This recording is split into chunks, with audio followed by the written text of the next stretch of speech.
anybody else? I think Okay. you're the I think we're good chosen then. few.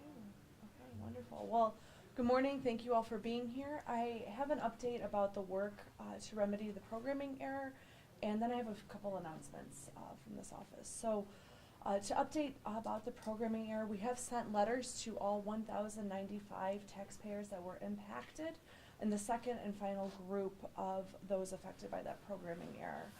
They should receive also their new tax bill, and refunds are being processed for anyone that has made a payment that has been impacted by that programming error.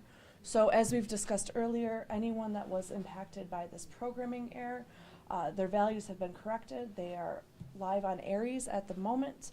Due dates for those taxpayers have been extended.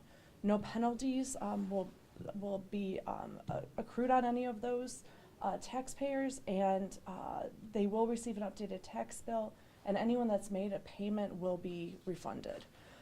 So with that, everyone that has been impacted by that programming error is being made whole. And again, I just want to emphasize, as I mentioned on Monday, that this impacted less than 1% of those property owners in Lucas County, but again, that is still 100% not acceptable.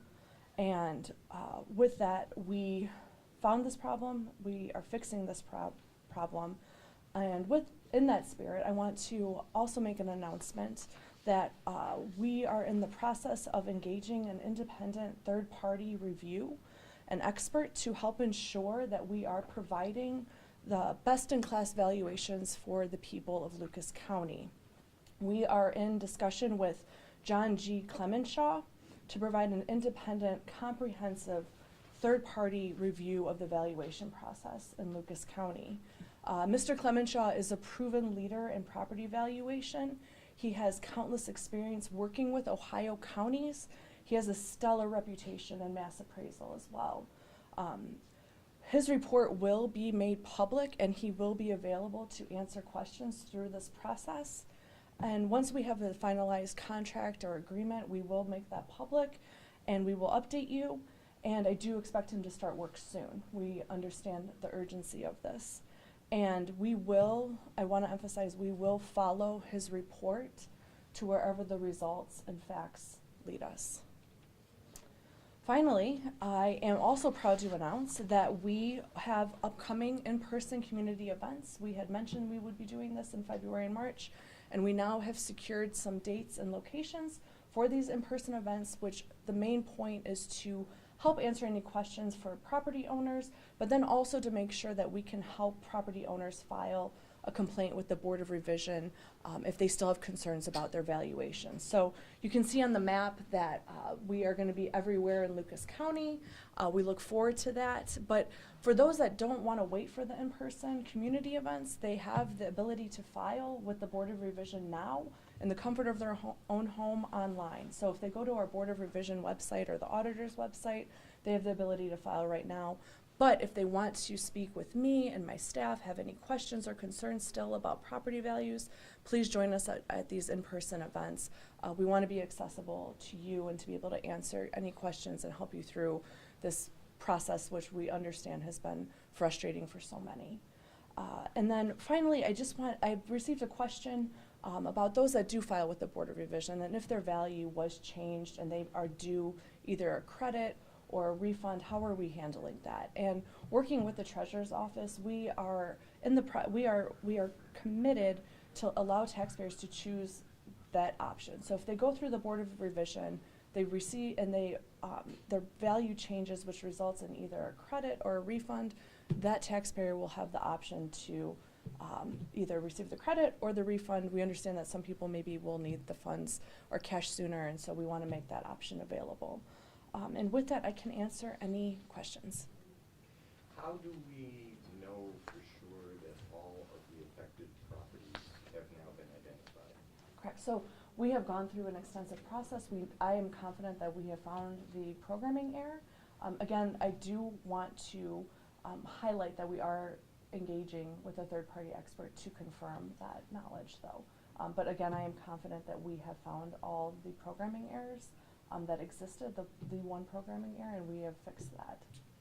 Has any effort been made to hold the vendor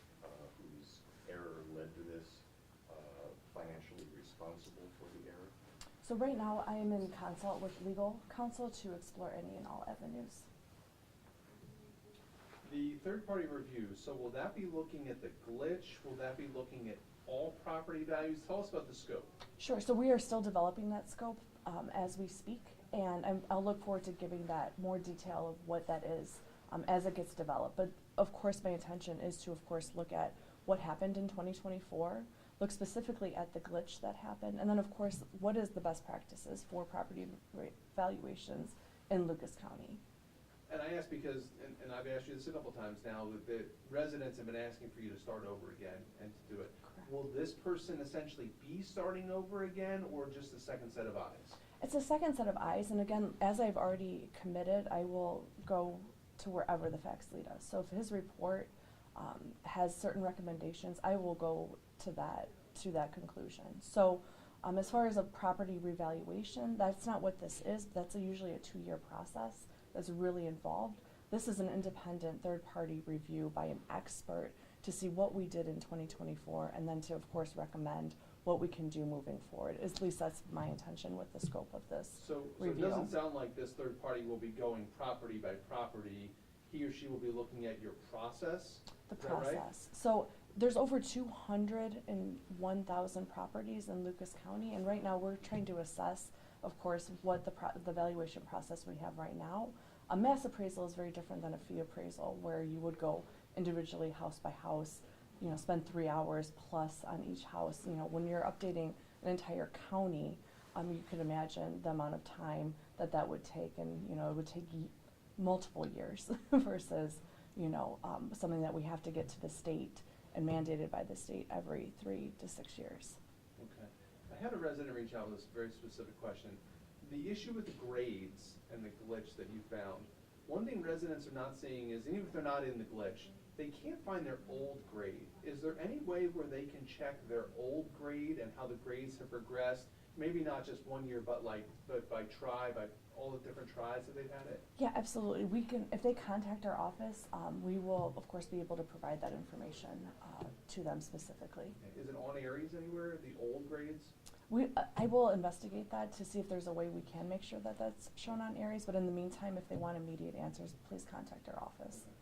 And I know you said you're still trying to figure out that contract with that third-party vendor, but do you have an idea of when you want that to start, ideally, or a date to have it ended? As soon as possible. Again, I really understand the urgency of this, and making sure that I understand the frustration that this process has caused. And so we have been working tirelessly late nights to ensure that we can get both this off the ground, this third-party independent review, while also fixing the immediate problem of that programming error.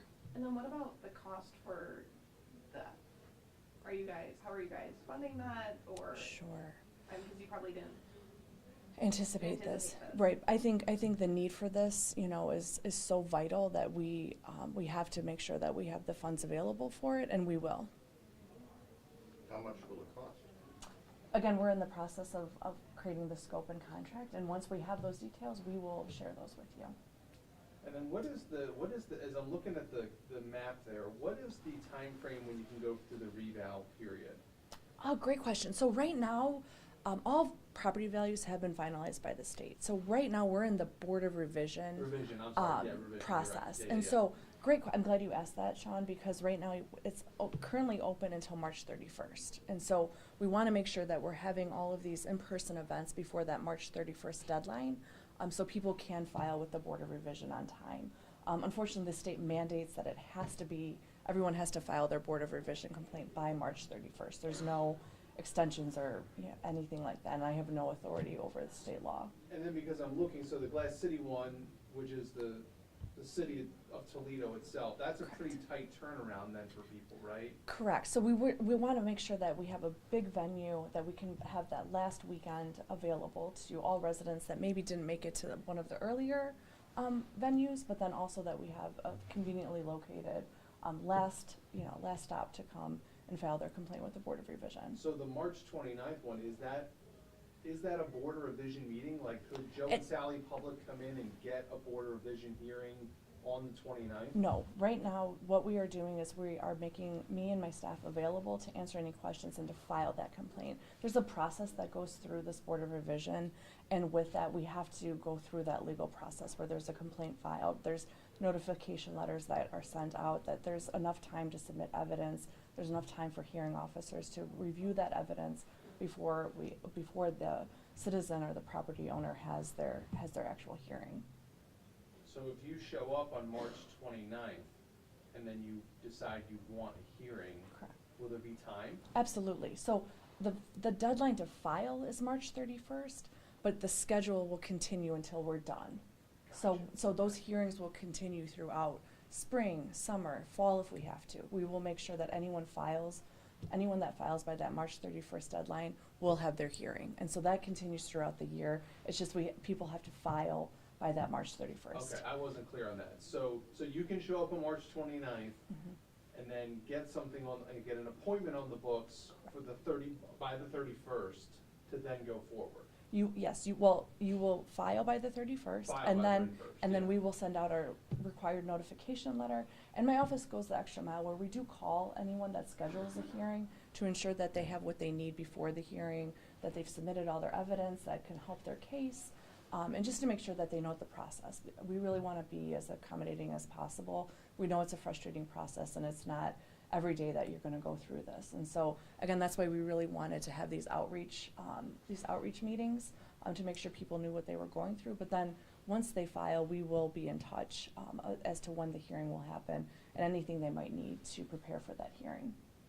Do you know how many people have already taken that step to file formal ones, and if this is more than you guys normally see during a revision process? So right now we're just under 2,000 people that have filed with the Board of Revision. And this is on par with what we expected for a revaluation year.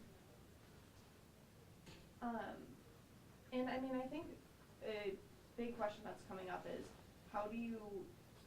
people are obviously skeptical now with the programming error, seeing these huge increases. How are you ensuring that people can trust this process, even with bringing in a third party? I mean, how can they trust the process itself? I think that's why it's so critical to have that independent, comprehensive third-party review by a proven expert in this field. I think that once we see that review and that you see me and my office take the necessary actions to make sure that we are best in class for valuations, that errors like this don't happen again, I think that is how we will continue to build trust. But that programming error was isolated to less than 1%. Again, that's not acceptable, and I know how frustrating that is. But I think if we go through this process, if we make sure that we follow the independent report by an expert, that we can start to show that this process was the best that it could be, and that we are committed to making sure that it will continue to be the best in class and make any improvements that we need as we move forward. Yeah. I don't know if you've seen this. Representative Josh Williams just asked for the state auditor to look into everything that's been happening, and also alongside a full investigation, he also announced legislation aimed at relieving the pressure on Lucas County homeowners by reducing their tax burdens and trying to put safeguards in place to make sure that something like this doesn't happen again. Yeah. Of course, since we are already engaging with an independent third party, whatever entity that has that legal authority to come in, we're fully cooperating. Whatever they want to look at, we are a public office, and we will provide any public information of our process and anything that occurred. Would you welcome Auditor Faber's help if his office called? Absolutely. We are already engaged with Auditor Faber for our external audit for the county. So, as a former auditor myself, I welcome, welcome them to come in and help guide us through this. And one last thing, I know today is that deadline for a lot of people to pay their property taxes, and I think people have been saying, like, well, there should be extensions because we don't know if we're impacted. That's Right. not going to be happening, correct? That is, unfortunately, that's not in my lane. That is the Lucas County Treasurer, but as far as I know, this deadline is the deadline. Outside of those less than % that were impacted by the programming glitch. All right. Thank you all. Have a great day. And like I said, I have my handouts for you. Great.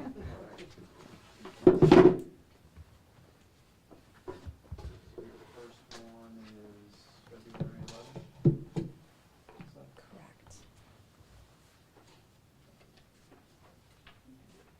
This is all the dates. We might have more, but this is. Okay.